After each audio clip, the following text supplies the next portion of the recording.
অসম চৰকাৰৰ নিযুক্তি পৰীক্ষাৰ বাবে এক বিনামূলীয়া প্ৰস্তুতিমূলক প্ৰশিক্ষণ কাৰ্যসূচী আয়োজন কৰিছে বাৰছু অৰ্থাৎ বৰদুৱাৰ ভোলাগাঁও আঞ্চলিক ৰাভা ছাত্ৰ সন্থাই।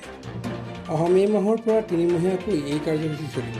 এই উপলক্ষে আজি ৰাভা হাছং পৰিষদীয় এলেকাৰ লোহাৰঘাটত অৱস্থিত ছাত্ৰ সংগঠনটোৰ মুখ্য কাৰ্যালয়ত এখন সভা অনুষ্ঠিত হয়।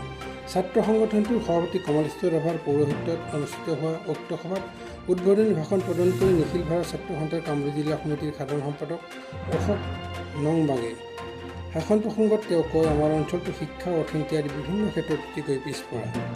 চৰকাৰে সময়ে সময়ে বিভিন্ন নিযুক্তি পৰীক্ষা আয়োজন কৰি আহিছে। উক্ত পৰীক্ষাসমূহত আমাৰ অঞ্চলটোৰ চাকৰি প্ৰত্যাশী বহুতো প্ৰাৰ্থীও অৱতীৰ্ণ হয়, কিন্তু বাস্তৱ ক্ষেত্ৰত আমাৰ প্ৰাৰ্থীসকলে কেৱল শাৰীৰিক পৰীক্ষাৰ বাদে লিখিত আৰু মৌখিক পৰীক্ষাত ভাল ফলাফল দেখিব নোৱাৰে।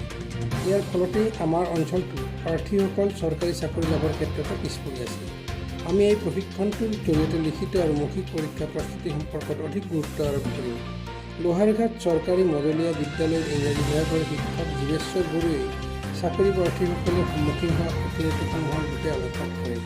নিখিল ৰাভা ছাত্ৰ সন্থাৰ মুখ্য সম্পাদক দেৱজিৎ নাপাই চাকৰি প্ৰত্যাশী প্ৰাৰ্থীসকলৰ সৈতে মত বিনিময় কৰে।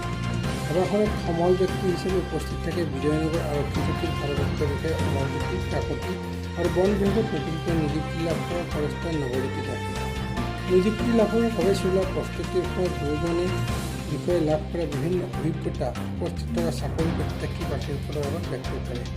প্ৰায় 50গৰাকী চাকৰি প্ৰত্যাশী প্ৰাৰ্থী উপস্থিত থকা আজিৰ সভাখনত সুভাষ সিনাল, দিব্যতী বাৰচুম, ৰবিৰাম ৰাভা, ধনঞ্জয় ৰাভা, প্ৰকাশ ৰাভা, হেমন্ত ৰাভা, আঞ্চলিক মহিলা পৰিষদৰ সভানেত্ৰী সম্পাদিকাৰ লগতে বিভিন্ন সংগঠনৰ বিষয়ববীয়াসকল উপস্থিত থাকে। চিটি ৰিপৰ্ট, অমৃত নিউজ, গুৱাহাটী।